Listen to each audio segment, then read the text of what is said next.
महाराष्ट्र के पालघर में हिंदू नागा साधुओं की लिंचिंग के बाद तथाकथित सेक्युलर और मीडिया गिरोह की चुप्पी रह रहकर कचोटने वाली थी, क्योंकि मुस्लिम मरता है तो लिंचिंग होती है और हिंदू मरता है तो सन्नाटा पसर जाता है। मगर इस बीच ये ध्यान रखने की जरूरत है कि ये पहला मामला नहीं था जब समाज ने हिंदुओं की जान जाने को मात्र एक अपराध बताया और इस खबर को प्राथमिकता देने की बजाय ये साबित करने में जुट गए कि आखिर क्यों इस खबर में सांप्रदायिकता नहीं ढूंढी जानी चाहिए।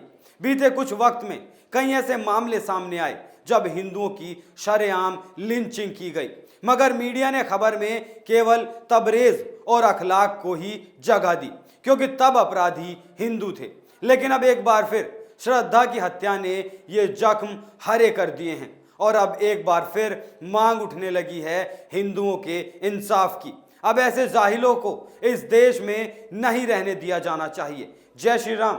मैं हूं आपके साथ अभिषेक पुंडीर और आप देखना शुरू कर चुके हैं कैपिटल टीवी का स्पेशल शो थर्ड आई। कुछ उन्हीं नामों के साथ आज मैं आपको एक बार फिर वो वाक्य याद दिला रहा हूं जिन्होंने शायद तबरेज या अखलाक से कम दर्द नहीं सहा था, मगर उनके लिए वामपंथियों कट्टरपंथियों की सहानुभूति मूक रही, क्योंकि उन्हें मारने वाले इस्लामिक भीड़ का एक हिस्सा थे।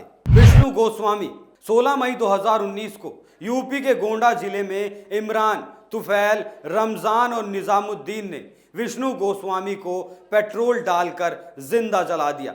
विष्णु की गलती बस ये थी कि वो अपने पिता के साथ लौटते हुए सड़क के किनारे लगे एक नल से पानी पीने लगे। बस इसी दौरान इन्होंने विष्णु और उसके पिता से विवाद बढ़ाया और बात खिंचने पर उसे पेट्रोल डालकर आग के हवाले कर दिया। वी रामलिंगम तमिलनाडु में दलितों के इलाके में धर्म परिवर्तन की प्रक्रिया को चलता देख वी रामलिंगम ने पीएफआई के कुछ लोगों का विरोध किया था, जिसके बाद 7 फरवरी को पट्टाली मक्कल काची के नेता की घर से खींचकर हत्या कर दी गई। इस मामले में पुलिस ने 5 लोगों को हिरासत में लिया था। उनके नाम थे निजाम अली, सरबुद्दीन, रिजवान, मोहम्मद अजरुद्दीन और मोहम्मद रियाज। ध्रुव त्यागी बेटी के साथ छेड़खानी का विरोध करने पर 51 साल के ध्रुव त्यागी को सरेआम सबके सामने मोहम्मद आलम और जहांगीर खान ने धारदार हथियारों से राष्ट्रीय राजधानी के मोती नगर में मौत के घाट उतार दिया था। इसके बाद इन हत्यारों ने ध्रुव त्यागी के बेटे पर भी हमला किया।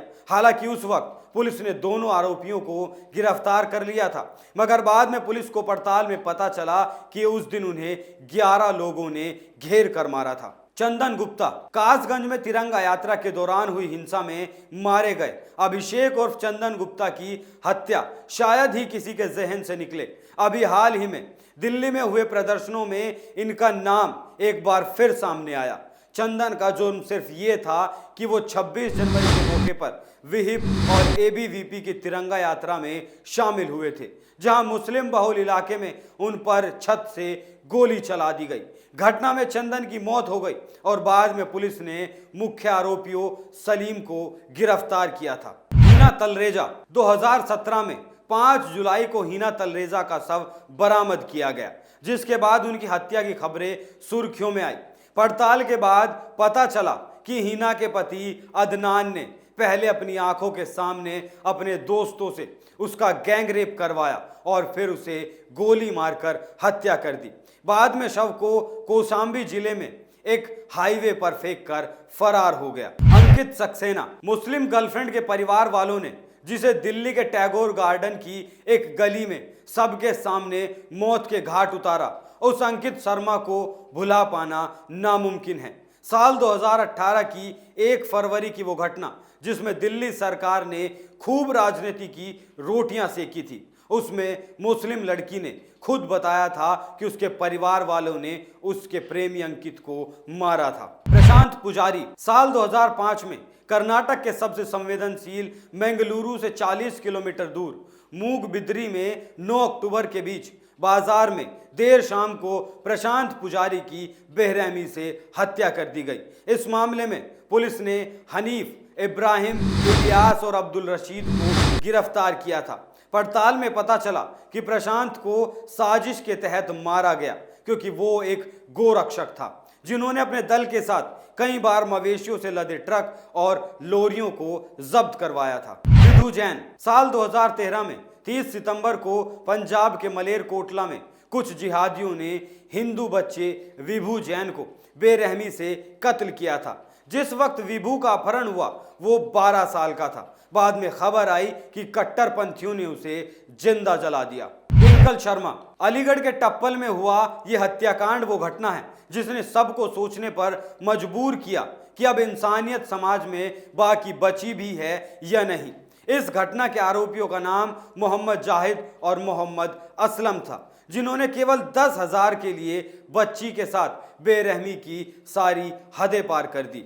जिन्होंने बच्ची को मारने से पहले 8 घंटे उसे इतना मारा था उसकी आंखें तक डैमेज हो गई।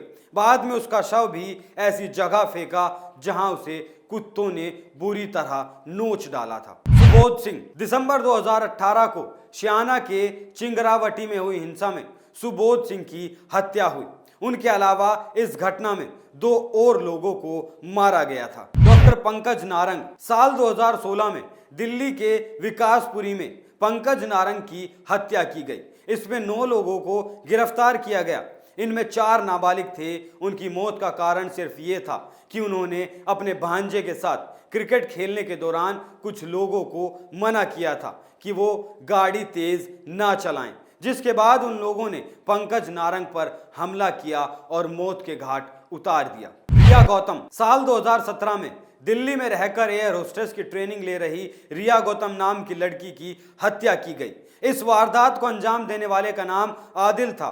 रिया का जुर्म सिर्फ ये था कि वो आदिल की पड़ोसी थी और उसे कई साल से दोस्ती थी, लेकिन एक दिन उसने आदिल से मिलने से मना कर दिया, जिसके बाद आदिल ने उसे एक दिन चाकू से गोद डाला। इस मामले में पुलिस ने आदिल के साथ उसके 2 दोस्तों को भी गिरफ्तार किया था जिनके नाम थे जुने सलीम अंसारी और फाजिल राजू अंसारी। बंधु प्रकाश बंगाल के मुर्शिदाबाद इलाके में आरएसएस कार्यकर्ता बंधु प्रकाश पाल उनकी 7 माह की गर्भवती पत्नी 8 साल के बेटे की 8 अक्टूबर 2019 को धारदार हथियार से गला काटकर हत्या कर दी गई, जिसने सबको हिलाकर रख दिया।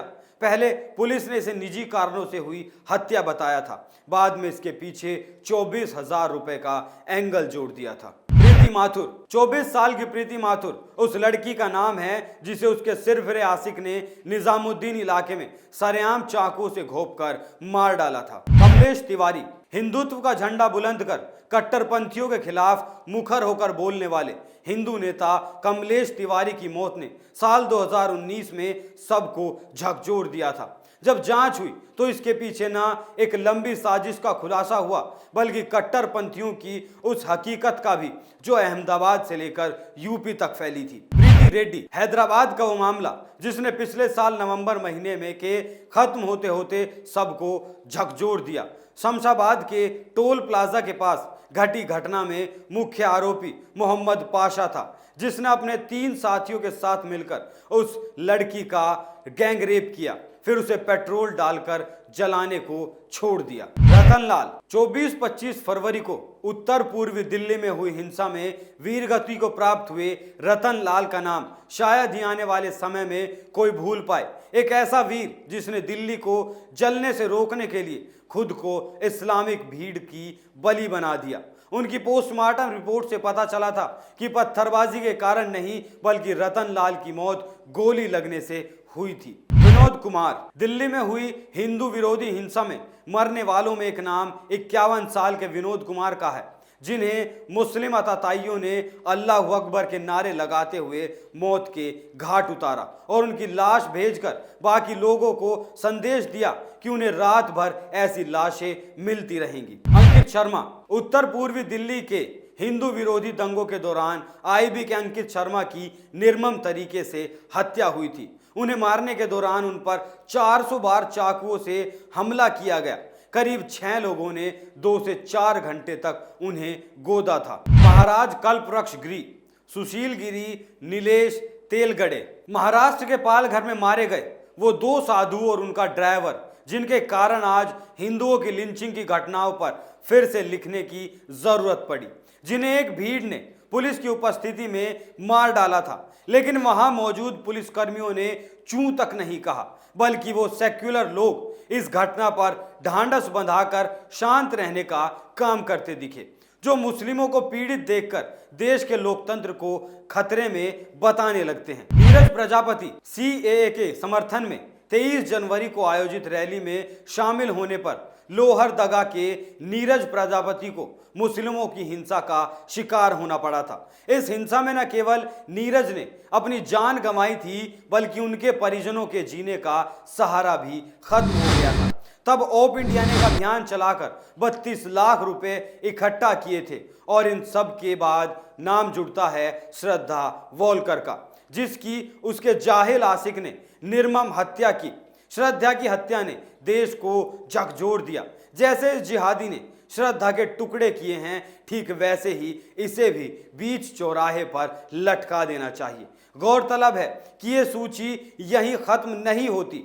ये उन लोगों की लिस्ट से केवल चंद नाम हैं जिन्हें पिछले सालों में इस्लामी ताकतों ने अपना निशाना बनाया। इनके अलावा भी कई नाम हैं और आगे भी होते रहेंगे, क्योंकि हिंदुओं के खिलाफ ये अपराध करने वाले जानते हैं कि उन्हें सेक्युलर मीडिया की आड़ हमेशा मिलती रहेगी, जिसमें अंत में उन्हें निर्दोष साबित कर दिया जाएगा। और क्या इतने सब के बावजूद भी देश में बैठी सरकारों को नहीं लगता कि इन जिहादियों को अब मौत के घाट उतार देना चाहिए? क्या सरकार को नहीं लगता कि इनकी भी रूह कांपनी चाहिए? और क्या हिंदू को अब भी किसी अवतार की प्रतीक्षा है? आखिर किसके इंतजार में बैठे हैं हिंदू और इस देश की सरकारें? थर्ड आई में आज के लिए इतना ही। कल फिर मुलाकात होगी एक नए मुद्दे के साथ। तब तक देखते रहिए कैपिटल टीवी। नमस्कार।